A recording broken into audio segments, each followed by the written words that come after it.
চৰকাৰী বিদ্যালয়ত ছাত্ৰ-ছাত্ৰীৰ সংখ্যা হ্ৰাস বিদেশী চিনাক্তকৰণৰ নামত স্বদেশী লোকক হাৰাশাস্তি কৰাকে ধৰি বিষয়সমূহক লৈ সভা স্থগিতৰ প্ৰস্তাৱ উত্থাপনেৰে সদনত আলোচনা বিচাৰি ব্যৰ্থ হোৱাত আজি বিধানসভা অধিৱেশনৰ প্ৰথম দিনাই বিৰোধীয়ে প্ৰতিবাদমুখৰ পৰিস্থিতিৰ সৃষ্টি কৰে। আজি অধিৱেশনৰ কাম কাজ আৰম্ভ হোৱাৰ পাছতে সদনত কংগ্ৰেছে প্ৰচণ্ড গৰমৰ মাজত ৰাজ্যজুৰি সঘনাই বিদ্যুৎ কৰ্তন হোৱা বিষয়ত আলোচনা কৰাটো বিচাৰে।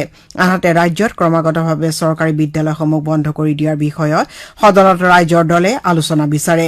AIDFও বিদেশী চিনাক্তকৰণৰ নামত স্বদেশী লোকক হাৰাশাস্তি কৰাৰ বিৰুদ্ধে সৰব হয় আৰু এই বিষয়ত সদনত আলোচনা বিচাৰে। তিনিওটা দলে এইবোৰ বিষয়ত সভা স্থগিত প্ৰস্তাৱ আনিবলৈ বিচাৰে, কিন্তু অধ্যক্ষই একেটা বিষয়ৰ আলোচনা পিছে পৰেও কৰা হ'ব বুলি উল্লেখ কৰি সভা স্থগিত প্ৰস্তাৱৰ অনুমতি নিদিয়াত তিনিওটা দলে সদন ত্যাগ কৰি ওলাই আহি বাহিৰত প্ৰতিবাদমুখৰ হৈ পৰে। আজি সদনত নৱগঠিত আমৰি সমষ্টিৰ বিধায়ক ডঃ হাবে তেৰণক উপাধ্যক্ষ হিচাপে নিৰ্বাচন কৰা হয়। বিজেপি, অসম গণ পৰিষদ আৰু BPF দলে ডঃ তেৰণক উপাধ্যক্ষ নিৰ্বাচনৰ বাবে 3খন মনোনয়ন দাখিল কৰিছিল। বিৰোধী পক্ষই মনোনয়ন দাখিল নকৰাত তেওঁ বিনা প্ৰতিদ্বন্দ্বিতাৰে উপাধ্যক্ষ নিৰ্বাচিত হয়। শিক্ষামন্ত্ৰী ডাঃ ৰণোজ পেগুৱে আজি লোকভৱনত ৰাজ্যপাল শ্ৰী লক্ষ্মণ প্ৰসাদ আচাৰ্যক সাক্ষাৎ কৰি ৰাজ্যখনৰ উচ্চ শিক্ষা খণ্ডক শক্তিশালী কৰাৰ বাবে গ্ৰহণ কৰা পদক্ষেপসমূহৰ বিষয়ে অৱগত কৰে। তেওঁ উচ্চ শিক্ষাৰ মানদণ্ড বৃদ্ধি কৰা, শিক্ষাৰ সুযোগসমূহ সম্প্ৰসাৰণ কৰা আৰু গৱেষণা, উদ্ভাৱন আৰু শৈক্ষিক উৎকৃষ্টতাৰ বাবে এটা সুস্থ পৰিৱেশতন্ত্ৰ গঢ়ি তোলাৰ বাবে গ্ৰহণ কৰা ধাৰাবাহিক প্ৰচেষ্টাৰ ওপৰত আলোকপাত কৰে।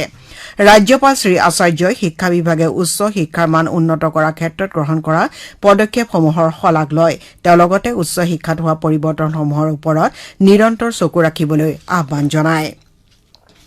শৰাইঘাটৰ পুৰণি দলং মেৰামতিৰ বাবে 13 জুলাইৰ পৰা 15 ছেপ্টেম্বৰলৈ বন্ধ থাকিব বুলি কামৰূপ মহানগৰ জিলা আয়ুক্ত স্বপ্নীল পালে প্ৰকাশ কৰিছে। এই সময়ছোৱাত পুৰণি শৰাইঘাট দলঙেৰে যান বাহনৰ চলাচল সম্পূৰ্ণৰূপে বন্ধ থাকিব। আজি হেঙেৰাবাৰীৰ জিলা আয়ুক্তৰ কাৰ্যালয়ত অনুষ্ঠিত এখন সংবাদমেলত কামৰূপ মহানগৰ জিলা আয়ুক্ত স্বপ্নীল পালে এই কথা ঘোষণা কৰে। জিলা আয়ুক্তগৰাকীয়ে কয় যে ৰেল বিভাগকে ধৰি বিভিন্ন বিভাগৰ বিষয়াৰ সৈতে আলোচনাৰ পাছত পুৰণি শৰাইঘাট দলঙৰ মেৰামতিৰ বাবে বন্ধ ৰখাৰ সিদ্ধান্ত লোৱা হয়। এই ক্ষেত্ৰত যাতে কোনো ধৰণৰ অসুবিধাৰ সৃষ্টি নহয় তাৰ প্ৰতি লক্ষ্য ৰাখি যান বাহন ব্যৱস্থাপনা সাজু কৰি তোলা হৈছে বুলি জিলা আয়ুক্তগৰাকীয়ে জানিবলৈ দিয়ে।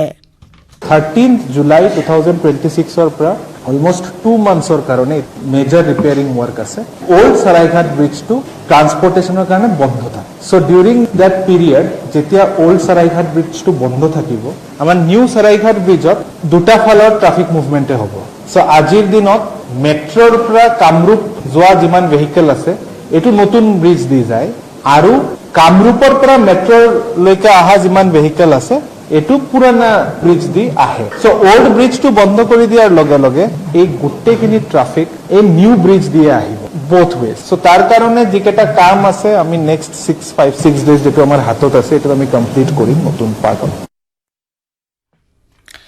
ইউনিচেফ আৰু শিশু অধিকাৰ সংস্থা উৎসাহৰ সহযোগত অসম আৰক্ষীৰ নেতৃত্বত পৰিচালিত অসম আৰক্ষী শিশু মিত্ৰ কাৰ্যসূচীৰ অধীনত আজি অসম আৰক্ষী প্ৰতিষ্ঠানত অনুষ্ঠিত বক্তৃতানুষ্ঠানত গুৱাহাটী উচ্চ ন্যায়ালয়ৰ ন্যায়াধীশ কল্যাণ ৰায় চুৰানাই মুখ্য বক্তা হিচাপে অংশগ্ৰহণ কৰি ভাষণ প্ৰদান কৰে।